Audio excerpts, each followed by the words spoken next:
So Lin Dunn is absolutely clueless. She's absolutely clueless. And I genuinely am like, she might be worse than I thought.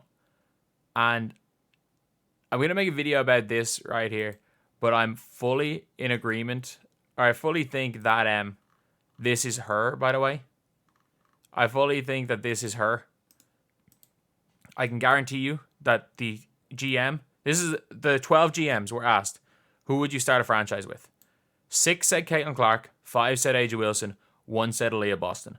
I can guarantee you the GM that said Aaliyah Boston was Lin Dunn. Being fully serious. I can guarantee you. And Lin Dunn was asked about the growth of the WNBA. And her answer was crazy. But before we get on to, if you guys are new to the channel, subscribe. We are trying to hit 21.3k by the end of the day, and we are 91 off. But her answer just shows again, and it's not even like, look, I'm not one of these people that are like, you need to just praise Caitlin Clark for everything. You need to praise, like, that she can do no wrong. At the end of the day, look, he's an incredible rookie, an absolutely incredible rookie. Still has flaws in her game. I don't care about the stats and blocks numbers. She still can't play defense. She still can't play off the ball defense. She still doesn't know how to guard a cutter. Like, come on, Caitlin. You've got to 22 years old without knowing how to go under a cut, how to jump a screen. Come on, Caitlin. You got to learn that. But Lin Dunn was asked in an interview basically about how the WNBA has grown and how it just needs to keep growing.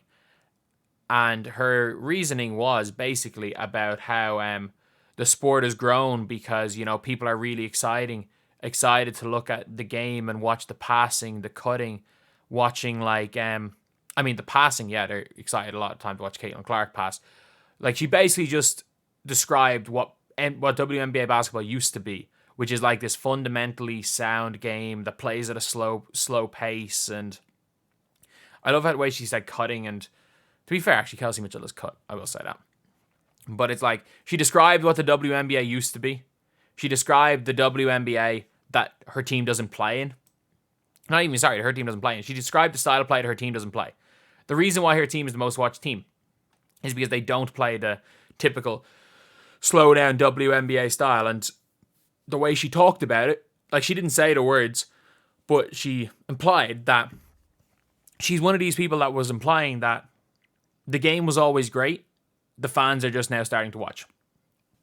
And I do agree with that to an extent. Like, the game, depending on who the players are, could be great. Like, the Liberty have always been fun to watch. Like, trust me, that Liberty team with Sabrina, Breanna Stewart have been great to watch. A'ja Wilson's she's been boring to watch, but she's played with Jackie Young and Kelsey Plum, who are exciting to watch, even though A'ja Wilson's way better. So the Aces have always been a good watch. Like, throughout the years, the Aces have been a good watch. And there's never been a team that have been as good a watch as the Indiana Fever. There hasn't been. Because you get the highest of highs and you get the lowest of lows. You get this team just going. And there's never been a team in women's basketball as fun to watch as the Iowa Hawkeyes. There's never, like, that's the reason why. And look, you could have Caitlin Clark. This is what I've always said, is like, you could have had Caitlin Clark averaging 30 a game, like she did as a freshman. Like, as a sophomore, there was a bit of talk about her. As a freshman, it was all about Paige. It was all about Paige as a freshman. Even though Caitlin Clark was scoring more points. As a sophomore, it was all about, to be fair, it was a little bit about Caitlin Clark as a sophomore. It was just as a junior and senior when Iowa really got good, when they just started blitzing teams. Like, they fully perfected the same players playing with each other for 3 years. You had Sinano, you had Gabby Marshall, you had Kate Martin, these young players, and all of a sudden it was like, wow. And as much as Caitlin Clark was the figurehead of it, people liked watching Gabby Marshall. People liked watching Kate Martin. And that's the thing is right now in the Fever, is that Caitlin Clark is the figurehead of the Fever. She is the one that is starting all of, like, it starts and ends with Caitlin Clark. This whole, like, mania around the Fever. But also with the way they're playing, as frustrating as Kelsey Mitchell is, Kelsey Mitchell, I can guarantee you, had more All-Star votes this year than last year. Aaliyah Boston was second. Aaliyah Boston more votes than A'ja Wilson for the All-Star team this year. Which, again, is crazy. But Lin Dunn, she's just clueless. She's just absolutely clueless. And it's not like She's clueless in the year of 2024. Like, I don't want this to be a disrespect to Lin Dunn. Like, Lin Dunn is genuinely a Hall of Famer. She was responsible 20 years ago for building one of the greatest WNBA dynasties, teams ever. But that's 20 years ago. That is 20 years ago. We saw Phil Jackson in 2014. An absolute revolutionary basketball mind 20 years earlier. Heck, even 6 years earlier, a revolutionary basketball mind. When in 2016, 17, in 2010 when he won the rings with Kobe. But at the same time, his philosophy on basketball didn't adapt. It was the biggest reason why Jerry West has been, you can call Jerry West the GOAT of the front office, is that he was able to see to where basketball was going before anyone else did. And he was on top of everything. Whereas the vast majority of people, and it's the case of everything in life. If you've had a success in doing a certain thing, you're more likely to think that certain thing is right, even when things are adapting. People use the phrase adapt or die, and that's the way it's got to be, especially when you have drafted Caitlin Clark. You have drafted Caitlin Clark. You got to adapt or die. Because unless your owner is incompetent, your president of basketball operations are incompetent, and I think they're incompetent too, you're going to lose your job. And at the same time, look, she's 80 years old. I don't know. I don't think it's the craziest job ever. But you've got Caitlin Clark, who plays a similar play style to men's basketball. The women's basketball, they've had talented players. The play style has never been similar. Caitlin Clark plays a similar style. I think of all players, the Mercury were the worst team in the WNBA last year. I don't know what the story was, their pick. I would imagine Caitlin Clark and the Mercury. Imagine Caitlin Clark learning from Taurasi, playing with a big Brittany Griner, who she could just run a pick and roll and give the ball to under the basket and score. Have Kat Copper beside her. Would she average 20 points a game? No, but she would average 12. She would have broke the assist record as a rookie.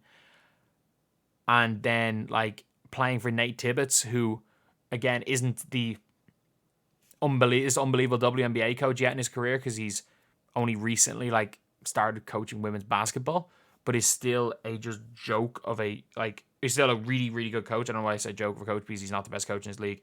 Either way, Becky Hammon she should have been a WNBA or an NBA head coach, but he's someone that has been quite high up in NBA teams and knows the game of basketball. And it's just the problem is that it's just the old guard. You've got Christy Sides, whose only experience coaching is being an assistant coach in a league where all of her past experiences don't help her coaching Caitlin Clark. And then you've got Lin Dunn, who's refusing to adapt. And isn't even, not only refusing to adapt, she's one of the many people in WNBA circles that can't see what's right in front of them. A big reason for the boom this year is because of the rookies. It is because of the rookies. And heck, if you don't want to even give Caitlin Clark the credit when she's on your team, cool, who cares? And it's not even just about the rookies. A lot of it is about the a lot of the young players are getting hype as well. It's not about the game. Do you want to know what the difference between this year and any other year is? It's not actually the product on the basketball court. It's everything outside of basketball.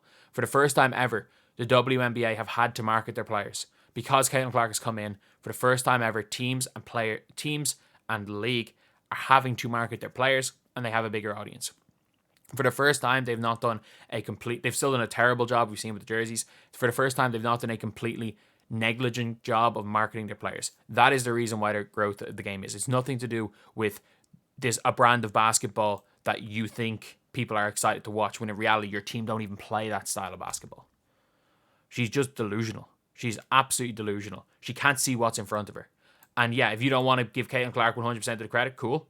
At the end of the day, she probably deserves 80%, 75% of the credit. 100% maybe is a bit too much, but still, you've got to be able to see what's in front of you. Come on.